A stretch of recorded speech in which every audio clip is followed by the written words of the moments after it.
IPL 2025-এর ফাইনালের দিকে এগিয়ে যাচ্ছে আমাদের প্রিয় রয়্যাল চ্যালেঞ্জার্স বেঙ্গালুরু। হ্যাঁ, ঠিকই শুনছেন, 9 বছর পর আরসিবি আবার ফাইনালে। আরসিবি এবার ফাইনালে কতটা শক্তিশালী, তাদের শক্তি দুর্বলতা কি?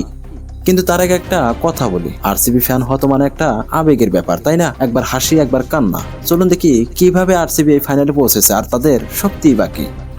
প্রথমে আসুন ফিরে তাকায় আরসিবির এই অসাধারণ যাত্রার দিকে। 2025 আইপিএল সিজনে শুরু হয়েছিল আরসিবির জন্য একটু ঝাঁকুনি দিয়ে।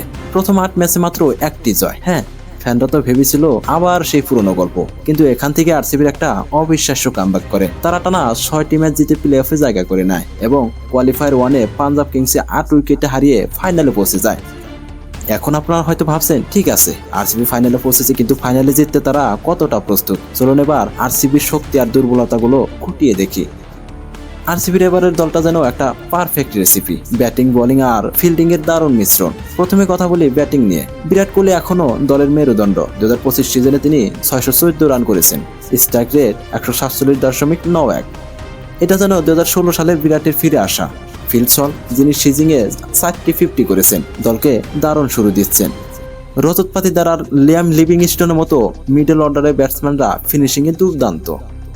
বোলিংয়ে আরসিবির এবারের শক্তি অসাধারণ। জস হাউসলট, যিনাকে 12.5 কোটি টাকা কেনা হয়েছিল, পাওয়ার প্লে আর ডেথ ওভারে ভয়ঙ্কর। শ্রেয়া শর্মার গুগলি আর ভুবনেশ্বর কুমারের সুইং বোলিং দলকে নতুন মাত্রা দিয়েছে। আমার মনে হয় এই বোলিং লাইন আপ দেখে প্রতিপক্ষের ব্যাটসম্যানরা রাতে ঘুমাতে পারছে না। শ্রেয়া শর্মা নিজেই বলছেন, আমার কোচ আমাকে একটাই কাজ দিয়েছেন, স্টাম্প টার্গেট করো।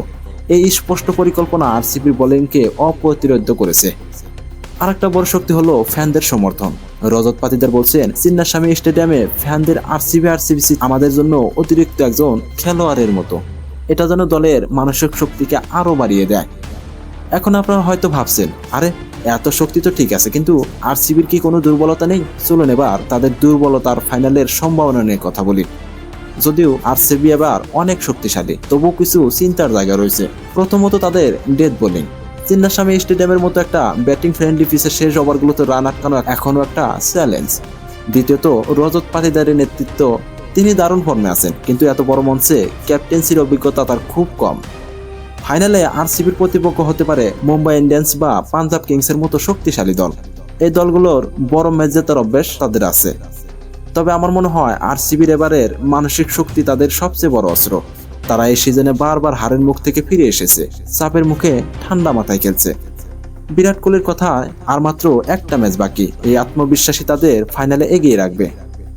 বন্ধুরা, আরসিবির এই ফাইনালে ওঠা শুধু একটা ক্রিকেট ম্যাচের গল্প নয়, এটা একটা গল্প অধ্যবসায়ের, দলের ঐক্যর আর ফ্যানদের অটুট সমর্থনের।